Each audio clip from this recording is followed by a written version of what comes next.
Well, were you paying attention to that gospel reading?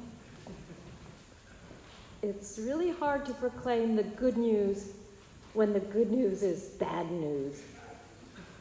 But here we are, in this bad news time of year in the church, the apocalyptic time, when the church invites us to remember the transitory nature of life, to foresee the end times, and to prepare for new things, because apocalypse also means revelation, the lifting of the veil, opening humanity to something new, familiar, revelatory.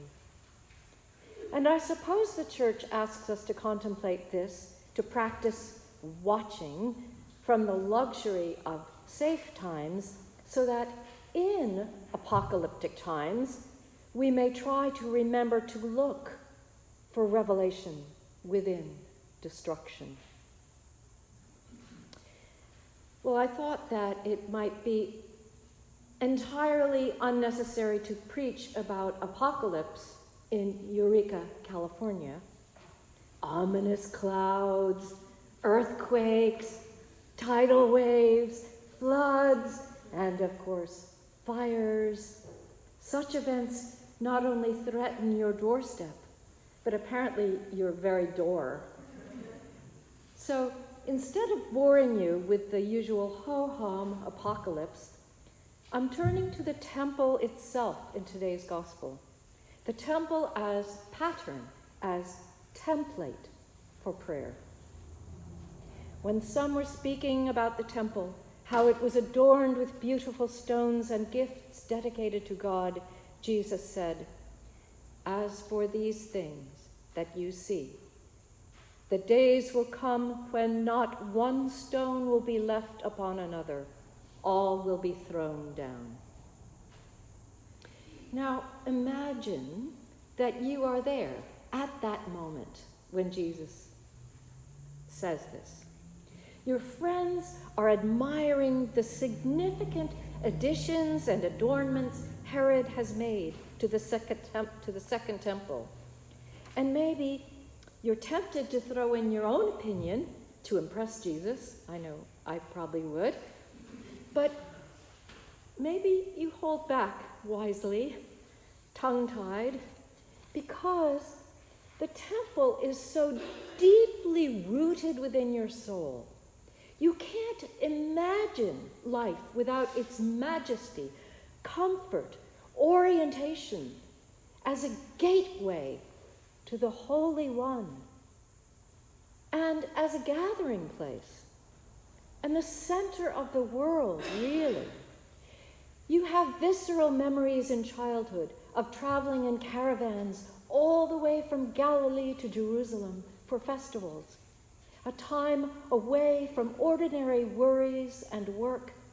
Your mother's anxious face looks like a girl's as she walks along with her old friends.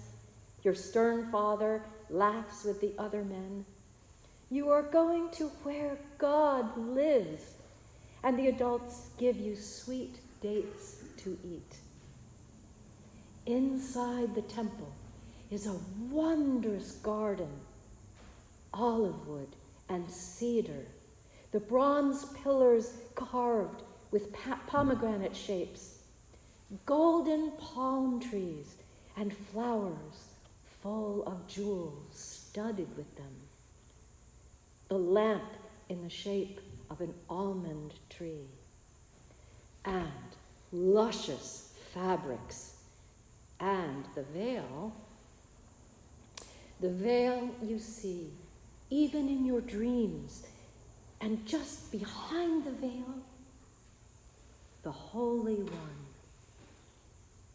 The temple represents the universe in its divine proportions, holding secrets within secrets. And space. The space within the temple seems impossible from looking at the building from the outside. Space, when you enter it, it takes your own prayer and fills it toward the infinite cosmos. But the history of the temple is also deeply rooted within you too. Since childhood, you have imagined yourself among the tribes of Jacob. You've pretended this stuff with your friends, escaping slavery in Egypt, wandering in the desert, eating the manna that formed miraculously like dew, being led by a pillar of cloud by day and a pillar of fire by night. The cloud, the fire, the presence of the Holy One settled over the tabernacle in the desert, that lightweight tent of acacia wood and billowing fabric, easily assembled and taken down as Yahweh moves Israel from place to place. The tabernacle was a counterpart of the heavenly temple, so its proportions were supposed to mirror the temple where God lived in the cosmos. Once, an older kid took you into his confidence. "I can show you the secrets of the tabernacle," he said. The kid had been to Egypt and was very sophisticated. Did you ever think about how we are aware, awake? You can be even more awake. Think of it this way. Draw a dot, and then draw a second dot and make a line. Now make 4 dots and make a square. Then draw a cube like this. Now, your mind can be just a dot or a line or a square or have the depth of a cube. That's why there are 4 concentric holy spaces in the tabernacle and the temple, each more holy than the last, to teach you to go deeper and deeper into holiness. So you hold this bit of esoterica in your heart and you don't tell your parents. But you wish that you could be a high priest and go into the Holy of Holies just once because you love God so much. Several hundred years later, when the kingdom of Israel is mostly at peace, King David looks out from the palace roof, not this time distracted by beautiful women bathing, but contemplating his own love of God and God's own ridiculously smitten love of him. David says to himself, "Here I live in a beautiful palace made of cedar, but the ark of God is living in a tent." And negotiations for a magnificent temple begin, but God objects. "All these years I have been moving around with my people in a tent. Have I ever asked for a house of cedar? Would you build me a house to dwell in?" With this story, your parents and teachers taught you, beware of putting God in a box.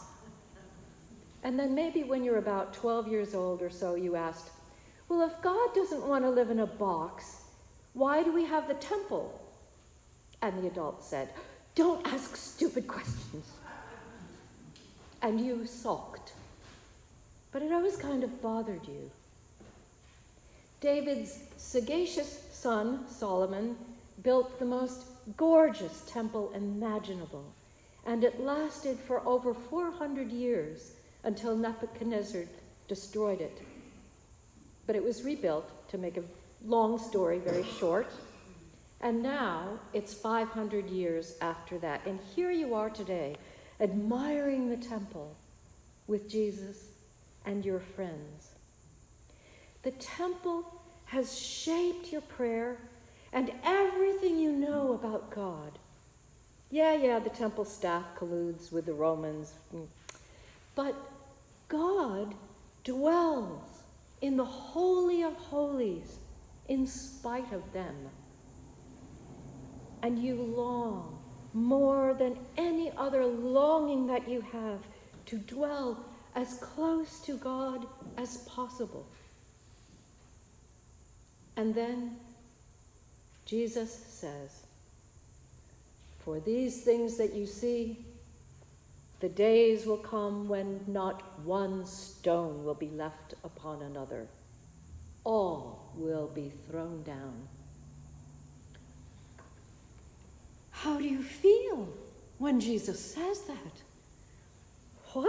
What happens when you lose the very foundation of all your longing? If not one stone is left, where is God? Well, think. What has the temple taught you? Reverence, awe, how to be in sacred space, and to pray so largely that your prayer expands and shapes into the cosmos, and to pray so intimately that the Holy of Holies tabernacles in your heart. But Jesus will turn your heart inside out so that the world becomes the sacred space. The world becomes the temple. The inward directed holy spaces now beckon outward toward universal love. Jesus turns holiness inside out with every healing of leper, meal with tax collector, with the raising of the dead, with each touch of an untouchable. Exclusion becomes inclusion. The veil will tear, and the Holy Spirit will wend its eclectic way through the world. Things which were cast down are being raised up, and things which had grown old are being made new. But all these holy mysteries, revelations, revolution, expanse, intimacy, none of this would you understand without the temple to guide you.